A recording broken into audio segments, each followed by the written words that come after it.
Yo, what's up guys? So today I'm going to show you how to do, in my opinion, the best color correction trick on Sony Vegas. But first I'm going to show you this new way how to make an indent that I'm going to be using in the start of all of my videos from now on. But if you don't care about that, skip to the time that is on the screen.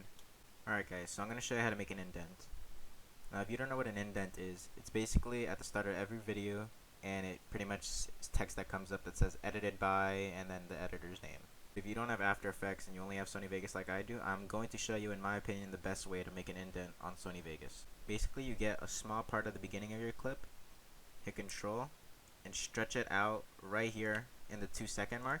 And what I like to do for some videos is have this part blank and have a slow fade in effect. And then you click right here. You can do whatever curve you want. I like this curve, and then you get something like this.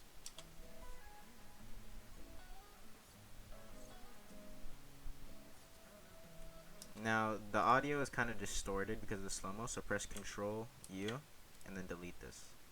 And just because it interferes with the syncing of your effects, split right where the fade in effect ends. Split it. Now make 2 new video tracks. Alright.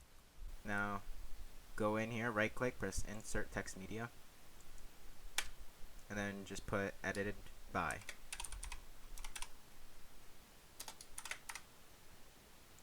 Highlight it and change this one. The best font, or like the best size for it, is 24 for the edited by, and in my opinion, the best font is going to be Arial.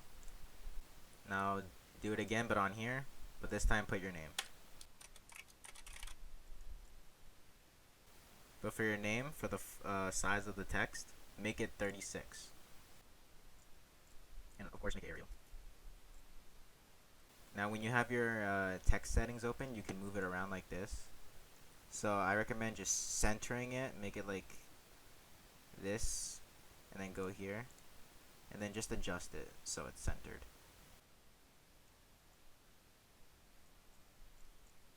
There you go. Now go to Video Effects and search up Drop Shadow. Now I have a preset, it's just very dark and I think it looks nice, very centered, and put it on both of them. If you want to copy my preset, here it is. Alright, there you go. And of course you want it to have a transition in and then a fade out, but we're going to do that at the end because we want to see a specific effect that I'm going to put in. And now to enhance the indent, look up on your effects, edge, and then you should look for edge rays right here.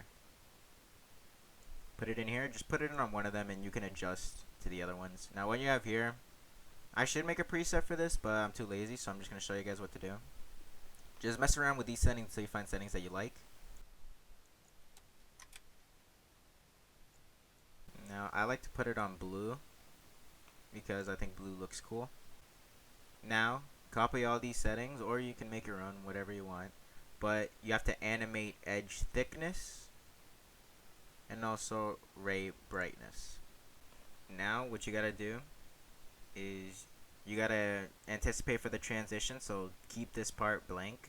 Just put a point right here, and then go over here and put another point right here, and then make an end point.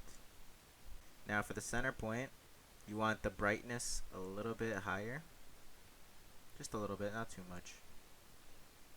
And then you want the edge thickness to go up around the middle, not too much because then it just becomes overkill. And you can see it like that, so it fades in and then fades out, so you can see it. Look,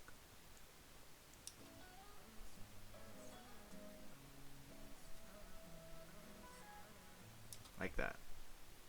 And then all you gotta do is right click on this text, the text that has the edge rays, copy, and then you can press paste attributes, and then it'll look something like this.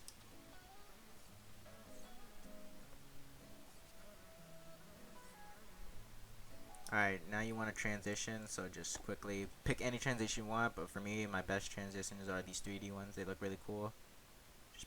I put left to right on this one, and I put slot machine on that one. And then what I do, I don't keep another transition at the end, I just fade it out. I think it looks clean.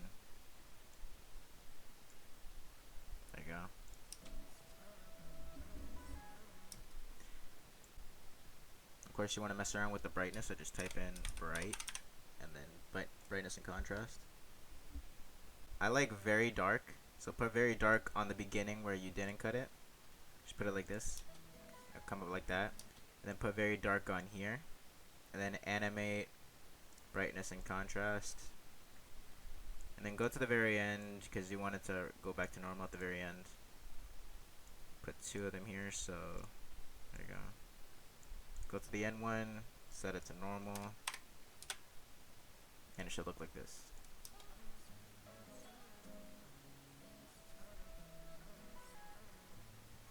Now, it does give off this like ugly little color. I personally don't mind, but if you want to change that, you can go to a video effects and put the contrast the same as the brightness, so it like negates that little dark little outer ring effect. I don't mind, but if some people are bothered by it, so just change it. You also have to do this for the beginning clip if you trim that out. And there you go, and you should get something like this. Alright, now we're gonna get to why you all came here. In my opinion, the best color correction effect. So go in here, go to color corrector, but go to secondary color corrector, and go to default. Just click default, default's alright. But you also have to split your clip where you want this to happen. So for example, I want this to happen right here. Say I want it to happen right here. So just click right here. Go to color corrector, put default on here, and then go to custom, and then go to select effect range, and then click on your character, like character's back or something, and click show mask. Now you want to put your saturation all the way down to 0, and then I've been tweaking around. These are the settings that I find best for nearly every character. Put everything on low, pretty much, and tweak around with the high. If the high looks too good or looks too bad, just take it away. Now, some people might be confused of what you're looking at on the screen. What you want is your character to show and not really anything else. Your character should be white and everything else should be black. But the builds can be colored in too because it kind of looks cool. And also put everything on smooth because smooth just makes everything look like really neat. But wait for this one to smooth at the end so you can see how everything works. Now center. Make sure just tweak around with the center effects and see which one best fits the character. Right there, that fits it really nice. Right here, and then smooth everything out. And then invert mask, show mask, and this is what you're gonna get.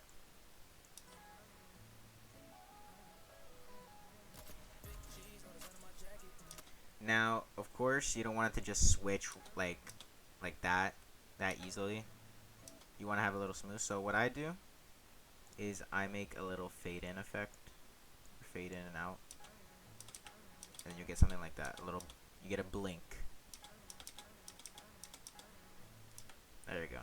And now, for this end part, go right to where the character dies, and just split it. You can put velocity on it if you want, but I don't feel it's that necessary. It looks good, but velocity with sniper clips, it's tricky to do. I can't be asked, especially since I'm really tired right now. So go, if you're doing a sniper clip like me, you want to go to right where your character is zooming out. But if you're doing with a shotgun kill, just right in the middle of your velocity, just do it. So just do it here, and then go to the effects and just cancel out the color corrector, and then you get this. Now normally that would be it for this single edit, but obviously you want to have other effects, so just put your shockwaves and everything right here if you want. Just add a new video track, and also put it right here so you can see it more clearly. Now that you have another video track for your yarn shockwave, put your yarn shockwave over. Control U, just take away the audio because it doesn't really matter, or you can just delete this track. Yeah, just delete the track. Now to make it a screen, you go to the A, and if you don't have the A or you don't have any of these buttons, go to these 3 little lines here edit visible button set and check all of these. And then press OK, and then hit the A, and then just go to screen. My shockwave effect comes in like slow look. So if you want to speed it up, hit Control, and just do that. Like just make it faster. You get a little shockwave right here. You see, looks cool. And now for shakes, you can copy my shakes if you want, but you know everyone has a different style. Look, and then just animate amplitude and frequency. And then what I do is go to the halfway point, add a marker, and then just put this marker and then make everything down, like put everything down. So it's a big little charge. And also if you're using my kind of Sony Vegas, you get this little invert in color. To get that out, just put another like effect. So I use flicker. I use flicker as my secondary effect. And then yeah, you just change it. I think the normal flicker is good enough. Like it looks alright.